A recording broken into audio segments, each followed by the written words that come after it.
langkah-langkah yang dilakukan oleh Kementerian Pertanian ini berkoordinasi juga dengan Kementerian Perdagangan agar harga pembelian ini tidak terlalu rendah, Bapak? Karena kalau kita lihat begitu ya, tentunya agar setimpal dengan biaya produksi yang terus merangkak naik. Seperti apa, Pak Batara?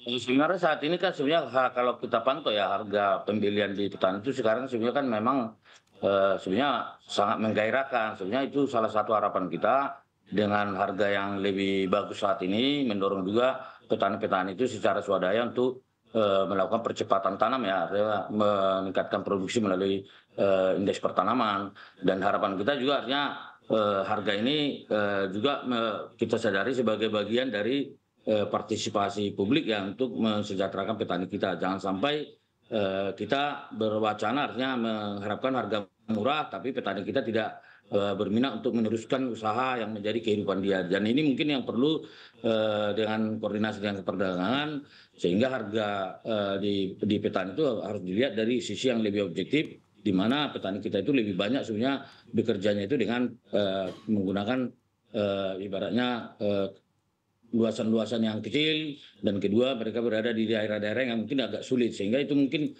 salah satu ya Bapak sekalian yang harus kita pahami bahwa harga itu di petani itu mungkin ya tidak bisa kita harapkan selalu rendah.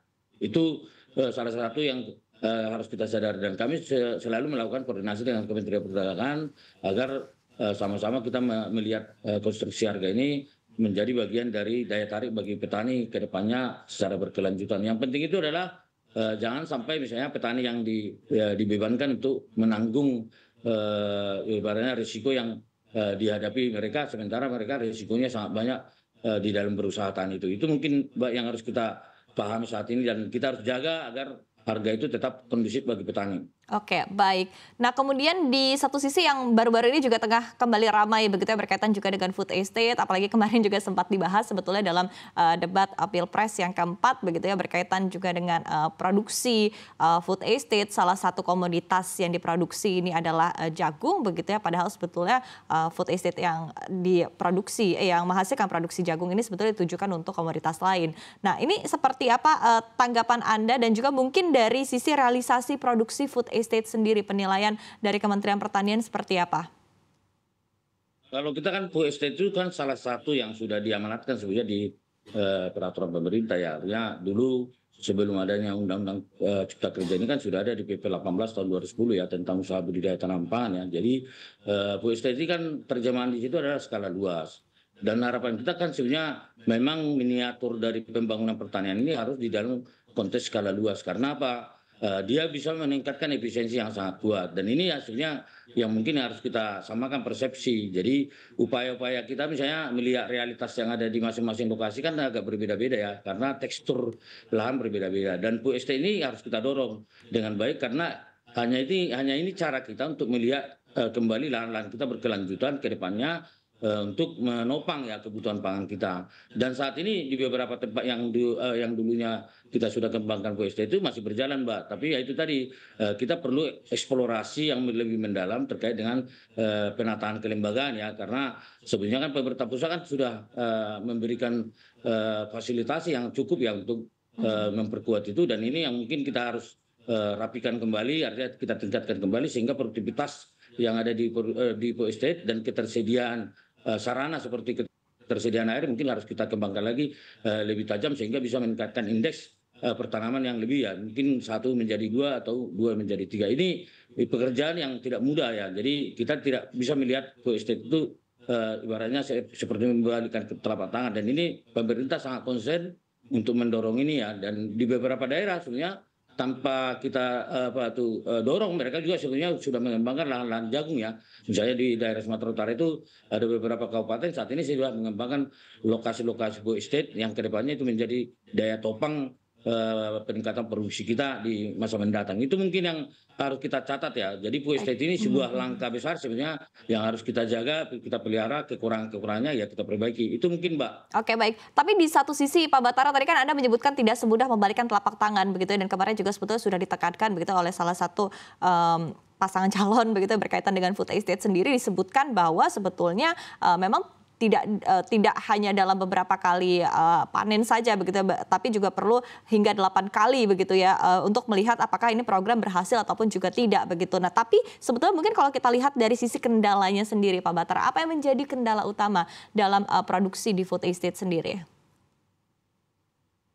Kendala kita kan sebenarnya kan sederhana ya. Jadi artinya kan bagaimana kita menyesuaikan inovasi teknologi yang tepat di satu daerah dengan karakteristiknya. Dan ini memang memerlukan ibaratnya istilah itu pengalaman-pengalaman ya. Dan ini pengalaman-pengalaman sebenarnya kita sudah lakukan. Dan Go Estate itu sebenarnya kan berjalan dengan baik ya. Artinya berjalan dengan baik. Ya kalau ada kekurangan itu ya itu tadi. Ada hal yang harus kita introduksi kembali teknologi-teknologi yang tepat di lokasi tertentu yang untuk mengembangkan itu. Misalnya contohnya ya, misalnya kita kan hanya melihat satu lokasi ya, misalnya kayak di Pak Barat itu kan sudah berjalan pelan-pelan berjalan, misalnya dan secara swadaya juga orang menanam jagung yang dulunya mereka sebenarnya tidak menanam jagung, tapi dengan dorongan Bapak Bupati di sana ya mulai berkembang, begitu juga di Sumba Tengah yang kita kelola berkembang dan ini memang perlu penataan-penataan yang terutama terkait dengan kelembagaannya nanti Mbak.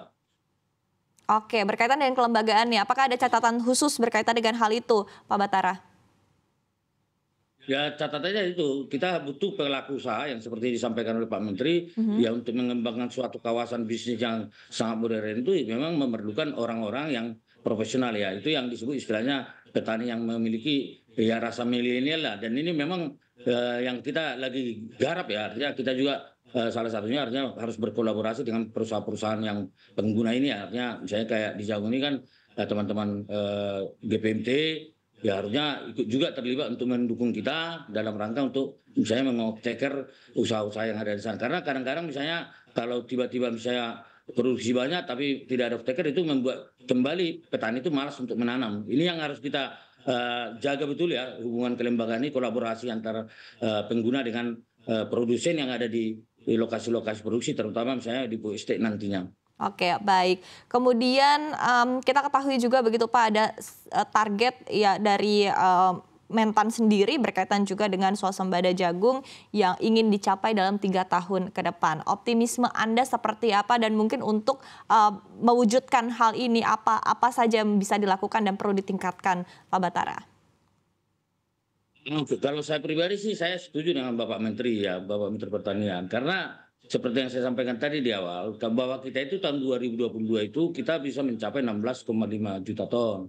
Kadar air 14%. Sehingga ya itu tadi karena mungkin dampak fenomena iklim 2023 bahwa kita menjadi mengalami penurunan ya. Jadi yang disampaikan Pak Menteri yang ke 16,6 itu sesuatu yang realistis dan gampang untuk dicapai ya. Artinya dengan apalagi 3 tahun ini kami dibebani oleh Pak Menteri untuk mewujudkan itu ya kami akan mendorong itu dengan mulai dari tahun 2024 dengan penambahan luas tanam dan perbaikan-perbaikan hubungannya tadi itu ya hubungan antara pengguna dengan petani ini dengan baik. Apabila itu berjalan dengan baik, saya pikir bukan sesuatu yang mustahil dan sangat rasional karena kita pengalaman 2022 sudah jelas itu ya. Artinya di Oktober 2022 sampai Maret 2023 itu kita ekspor sekitar 250.000 ton totalnya. Jadi dan saat itu teman-teman pengguna juga sebenarnya nyaman dengan logistik stok yang sangat artinya ya pada titik optimum lah pada saat itu di mereka bahwa mereka itu memiliki stok yang lumayan artinya yang sudah bisa menjamin waktu itu. Jadi ini mengalami